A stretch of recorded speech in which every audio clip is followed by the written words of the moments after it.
पहला था absent mind के बारे में। मैं फिर एक कॉल करवा रहा हूँ चाहते एब्सेंट माइंड के बारे में बताया था। Abstract mind. हाँ, क्रिकेट के ऑब्जर्वेशन कैसे करना है, ठीक है। क्रिकेट के ऑब्जर्वेशन कैसे करना है। ओके, देखो क्या तूने बताया थी प्रोबेबिलिटी। प्रोबेबिलिटी। हाँ, याद है कितने होते करी थी कि 1/2 वाली प्रोबेबिलिटी। एक होती कैलकुलेशन कि ट्रू अगर तूने करी है एरर पॉइंटर एरर वाला, ये तूने 4 बताई थी, ठीक है। 4 हो गई। और यार पांचवी तो तूने ऐसी करा था। छठा रशिंग वर्ड बताया था। रशिंग हो गया।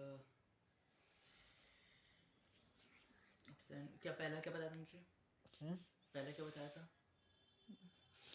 पहले एक काम करना, लिख लेना, मैं लिखता, रुक जा, मैं लिख रहा हूँ।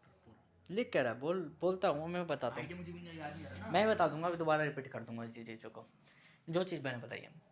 मैं नहीं चाहता कि कोई मेरी थिंकिंग को समझे, ठीक है। एब्स्ट्रैक्ट थिंकिंग को नहीं समझे, बट एब्स्ट्रैक्ट थिंकिंग होती क्या है, what is the abstract thinking. देखो, थिंकिंग 3 तरह की होती है, एक एब्स्ट्रैक्ट थिंकिंग, एक लॉजिकल थिंकिंग, और तीसरी कौन सी होती है, द सोशल थिंकिंग।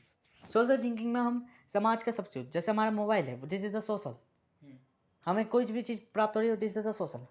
अब हम गैमलिंग में जब बात करते हैं, strategical act at a long term with given and amazing returns, तो डेट मीन मैं कहना चाहता हूँ कि हम जैसे हम क्रिकेट में हम वो लगा रहे हैं, तो क्रिकेट में हम कर रहे हैं, पहली प्रोसेस हमारी ऑब्जर्वेशन, द फर्स्ट ऑब्जर्वेशन। हम वहाँ पे ऑब्जर्वेशन करेंगे, जैसे एक कंप्यूटर का वो चलता है ना, इनपुट प्रोसेसर फिर आउटपुट, तो ऐसे ही हम पहले ऑब्जर्व करेंगे। ऑब्जर्व करके देखेंगे कि चल क्या रहा है हमारे सामने। हम बिट लगाने आए हैं, तो बिट लगाने के लिए हम क्या करेंगे, पहले ऑब्जर्व करेंगे। जब हम ऑब्जर्व करेंगे तो ऑब्जर्व करते हुए हमें देखेंगे कि हाँ भाई, क्रिकेटर कैसे खेल रहा है, बॉलर कैसे खेल रहा है। हमारे एक चीज़ को एनालाइज करेंगे, धीरे धीरे एनालाइज करते रहेंगे। 1 घंटा बीतेगा, 2 घंटा बीतेगा, 3 घंटे बीतेगा, 6 घंटे बीतेगा, धीरे धीरे हम उसमें एक्सपर्ट होते चल जाएंगे, हम समझने लग जाएंगे। ये होगी हमारी फर्स्ट स्टेप, ऑब्जर्वेशन। जब हमारी ऑब्जर्वेशन करेक्ट होने लग जाएगी तो हम प्रिडिक्ट करेंगे।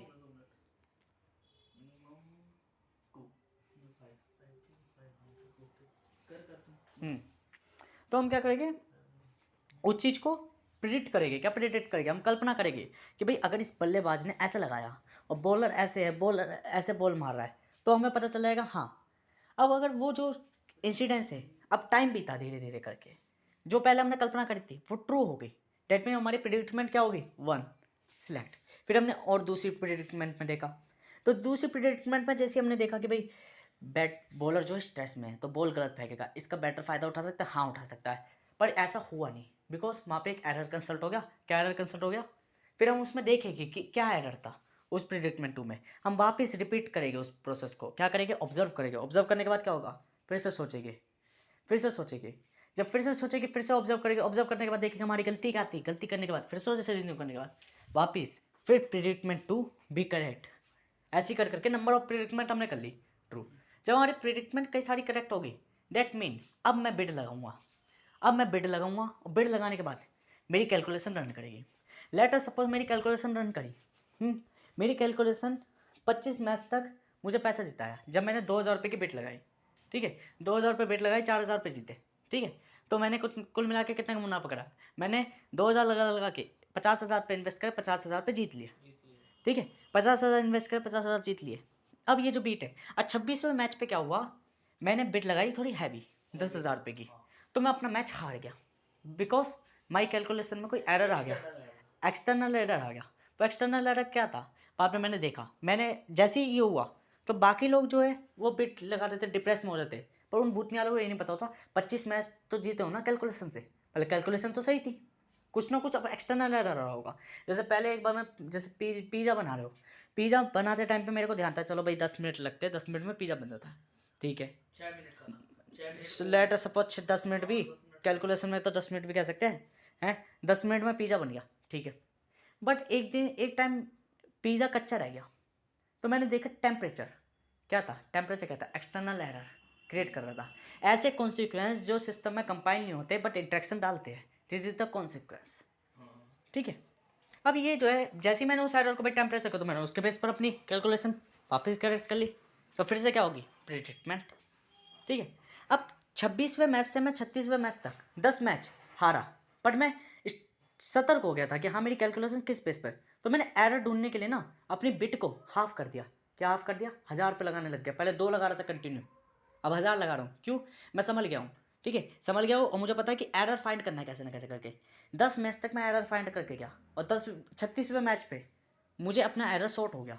मैंने कितने का लॉस करा? एक तो 26वें मैच पर सॉर्ट लॉस करा, बिगिनर, जहाँ मेरे को फर्स्ट एरर मिला। क्या एरर मिला था? जहाँ मुझे सबसे पहले एरर मिलता, वहाँ मैंने सबसे ज़्यादा अपनी बोली घटाई, मतलब हारा मैं। कितना अमाउंट हारा? 10,000 पर हारा मैं, ठीक है। बट जहाँ बाकी के 10 मैच थे, वहाँ मैं सतर्क हो गया था कि हाँ भाई एरर को कैसे ना करके सॉर्ट करना है। तो 10 मैच में 1000 करके 10,000 आ रहा, तो टोटल 20,000 पड़ा था। पर 36वें मैच के बाद मेरी जब प्रिडिक्टमेंट ठीक हो गई, मैंने अपना एरर सॉर्ट कर लिया, तो फिर मैंने जब खेला तो मैं अपना पैसा वापस रिकवर कर गया, ठीक है, बढ़िया रिकवर कर गया। वहीं अगर एक आम व्यक्ति होता इसी चीज़ पे, तो वो क्या करता? वे एरर देख कर नहीं सोचता, पहले परिस्थिति जान दो, पहले परिस्थिति जान दो, फिर बाद में हमारी कैलकुलेशन पहले भी तो ट्रू हो रही थी, अब भी ट्रू हो जाएगी। एक नंबर की घोचूपंथी है। क्यों?